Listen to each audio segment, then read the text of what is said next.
जय शिवराय मित्रांनो, मी आपल्यासाठी नाविन्यपूर्ण अशी शिवरायावरती कविता छोटीशी केली आहे.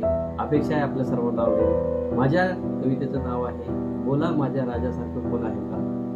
बोला माझ्या राजासारखं कोण आहे का, ज्यानं रयतेचा राजा म्हणून घेतलं, ज्यानं स्वतःचं जीवन अर्पण करून घेतलं. बोला माझ्या राजासारखं कोण आहे का.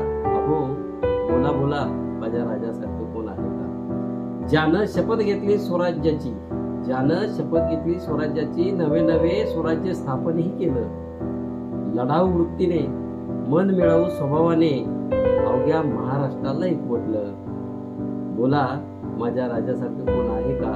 बोला माझ्या राजासारखं कोण आहे का. ज्यानं भारत मातेला वंदन करून स्वराज्याचे स्वप्न दिले, ज्यानं भारत मातेला वंदन करून स्वराज्याचे स्वप्न दिले, त्याने स्वप्न पूर्णही केले. अख्खा भारत काबीज केला, स्वराज्यात आणला, नवे नवे झेंडा अटके पारही लावला.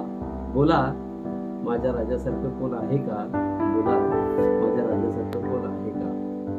लढण्याची वृत्ती, स्वराज्य स्थापन करण्याची वृत्ती, स्वराज्य चालवण्याची वृत्ती, छत्रपती म्हणून घेताना दिलेल्या बलिदानाच्या प्रती डोळे भरून पाणावलेल्या डोळ्यांनी सर्वांचे आभार मानणारा. बोला असा राजा कोण आहे का. माझ्या राजासारखं कोण आहे का. वाघाने वाघाला जन्म दिला, वाघाने वाघाला जन्म दिला, त्या वाघानेही दिलेल्या संस्काराचा वारसा चालवला. आत्म्यापासून परमात्म्यापर्यंत, आत्म्यापासून परमात्म्यापर्यंत दुःख होईल, डोळ्यात पाणी येईल, असा माझा वाघाचा बछडा लढला. आत्ताच्या युगात संस्कारावरती चालणारी मुलं कुठं आहेत का. सांगा माझ्या राजासारखं कोण आहे का. बोला माझ्या राजासारखं